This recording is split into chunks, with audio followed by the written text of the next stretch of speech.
अस्सलाम वालेकुम friends. Griffin poultry YouTube channel में आपको खुश आमदीद। तो आज हम इस वीडियो में बात करेंगे कि कौन कौन से ऐसे सोर्सेज हैं, कौन कौन से ऐसे ज़राए हैं जिनको इस्तेमाल करके हम अपनी पोल्ट्री के अंदर हीट स्ट्रेस को कम कर सकते हैं और अपनी मुर्गियों को मरने से बचा सकते हैं या उनकी प्रोडक्शन जो कम हो गई है उसको इंक्रीज़ कर सकते हैं, उनके फीड इनटेक वाटर इनटेक को इंक्रीज़ कर सकते हैं। तो सबसे पहला और सस्ता सोर्स है हीट स्ट्रेस को कम करने का, वो है विटामिन सी।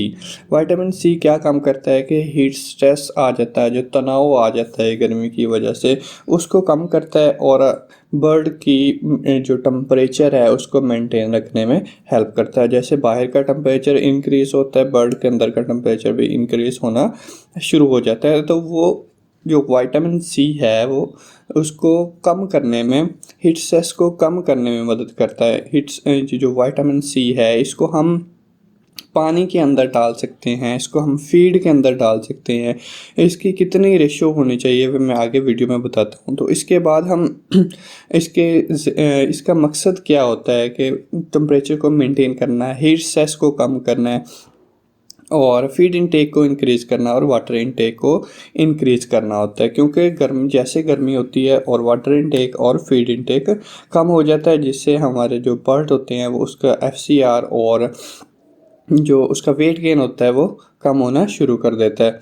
तो इसके इसके बाद हम लेमन जूस इस्तेमाल कर सकते हैं, टमाटर इस्तेमाल कर सकते हैं, वाटरमेलन हम इस्तेमाल कर सकते हैं, तरबूज जिसको कहते हैं हम वो इस्तेमाल कर सकते हैं। ये बहुत अच्छे सोर्सेज हैं विटामिन सी के और ये ना सिर्फ आपको आपके बर्ड्स को तनाव से निकालने में मदद करता है बल्कि उनका टेम्परेचर मेंटेन करने में भी हेल्प करता है। तो अगर आप चूज़ों के अलावा बात करें तो ये अगर एग प्रोडक्शन वाली आपके पास मुर्गियाँ लेयर रखी हुई है या अपने घरेलू पैमाने पे छोटे छोटे आपने थोड़े नंबर में आपने बर्ड्स रखे हुए हैं तो उसका जो एग शेल होता है वो ख़राब होना शुरू हो जाता है। एग का जो ऊपर वाला खोल होता है वो ख़राब होना शुरू हो जाता है और उसके अंदर से जो जो प्रोडक्शन हो रही होती है, जितनी अब ज़्यादा प्रोडक्शन है या कम प्रोडक्शन हो रही है तो वो कम होना शुरू हो जाती है और चिक की क्वालिटी जो होती है वो डिटोरिएट होना शुरू हो जाती है, चिक क्वालिटी ख़राब होना शुरू हो जाती है।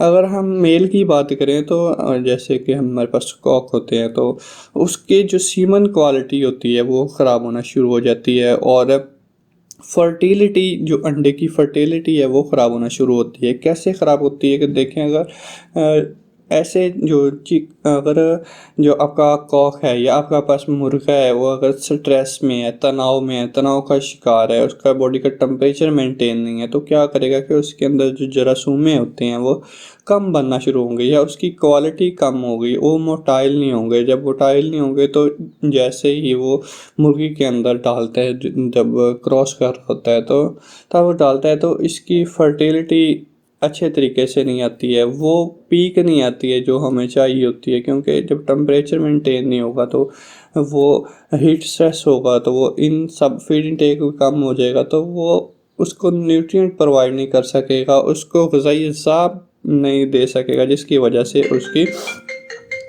जो क्या कहते हैं कि फर्टिलिटी है वो कम हो जाएगी। तो उसके बाद हम बात करते हैं कि इससे क्या हो जाता है।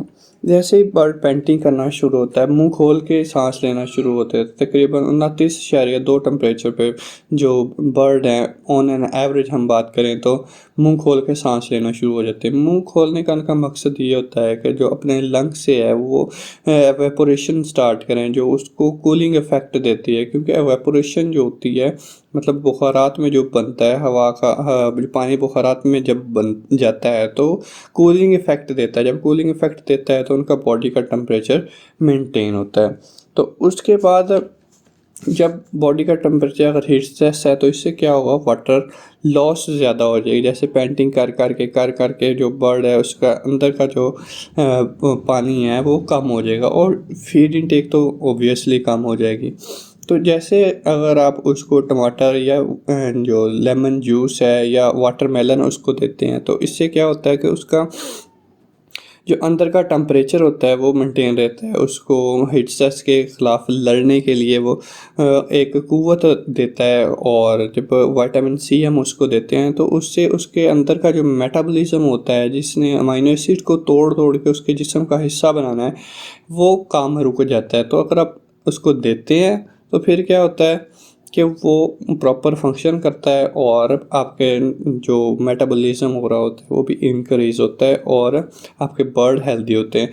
अगर आप विटामिन सी या इन लेमन में से या टमाटो में से या ये जो वाटरमेलन है, इनमें से आप कोई चीज़ देते हैं तो उसके फ़ौरी तौर पर आप उसका असर देख सकते हैं कि उसको जो पेंटिंग होती है वो कम होना शुरू हो जाती है। और दूसरा, आप लेमन जूस इस्तेमाल कितना करना है कि 1 लीटर में आप 2 ड्रॉप यूज़ करेंगे, कि मतलब 2 कतरे 1 लीटर के अंदर आप इस्तेमाल करेंगे। और टमाटर की बात की जाए तो टमाटर आप उसके अंदर आप उसको फ्रीज़ करके दे सकते हैं, एज़ सच उसको दे सकते हैं, या उसका आप जूस निकाल के आप अपने चूज़ों को पिला सकते हैं, वाटर के अंदर पिला सकते हैं। तो अगर आपके चूज़े इतने ही बीमार हो चुके हैं कि जो ऊपर से गर्मी भी है, हीट स्ट्रेस भी है और पानी भी नहीं पी सकते, तो उनको आप खुद पिलाएँ, हाथ से पिलाएँ। कमर्शियली जब बड़े जो पैमाने पे करते हैं फार्मिंग करते हैं, उनके लिए थोड़ा-सा मुश्किल हो जाता है। तो उसके लिए सिंथेटिक जो क्या कहते हैं कि विटामिन सी है वो बेहतरीन ज़रिया है। तो सिंथेटिक विटामिन सी का मतलब ये है कि बाज़ार से हमें ये मिल जाता है। बाज़ार से जो बना बनाया पाउडर की फॉर्म में विटामिन सी मिल जाता है, जिसको हम अपने फीड के अंदर या पानी वाली टंकी के अंदर इसको हम इस्तेमाल कर सकते हैं। और दूसरा, अगर छोटे चूज़े हैं तो उसको हमने वाटरमेलन, अच्छा टमाटर की बात होगी कि उसको हमने काट के या जूस बना के दे देना, उसके बाद वाटरमेलन आप उसको देंगे तो ये ऐसा इफ़ेक्ट देगा कि जो आपकी बॉडी, जो आपकी एग प्रोडक्शन आ रही है या फर्टिलिटी हो रही है, वो उसको एज़ सच कम नहीं होने देगा। उसके बाद ऐसे हार्मोन रिलीज़ करवाएगा जो स्ट्रेस के अंदर हेल्पफुल होते हैं। जैसे कि जब ऐसी कंडीशन होती है कि टेम्परेचर बहुत ज़्यादा हो गया है, टेम्परेचर ज़्यादा होने की वजह से उसके जो अंदर का सिस्टम है वो डाउन हो जाता है, तो उसको इंक्रीज़ करवाता है विटामिन सी। फिर वो उनके अंदर क़ुव्वत मुदाफ़त जो होती है या स्ट्रेस के ख़िलाफ़ लड़ने की ताकत होती है वो इंक्रीज़ हो जाती है। और ये जो पेंटिंग करना शुरू करते हैं बर्ड्स, ये ब्रीड टू ब्रीड वेरी करता है। कि जैसे कि अगर आपकी ब्रीड पाकिस्तानी ब्रीड कुछ ऐसी भी हैं जो 33-34 टेम्परेचर पर भी ये अपना पेंटिंग नहीं करती हैं, अपने आप को मेंटेन रखती हैं। तो जब हीट स्ट्रेस आता है तो उनका वेट भी कम होना शुरू हो जाता है। तो अगर आपने विटामिन सी यूज़ करना है तो उसके लिए आप 1/4 हिस्सा जो चम्मच का है, चाय वाला चम्मच होता है, उसको फीड के अंदर इस्तेमाल करना है। और आपने लेमन जूस इस्तेमाल करना और टमाटर जूस इस्तेमाल करना है।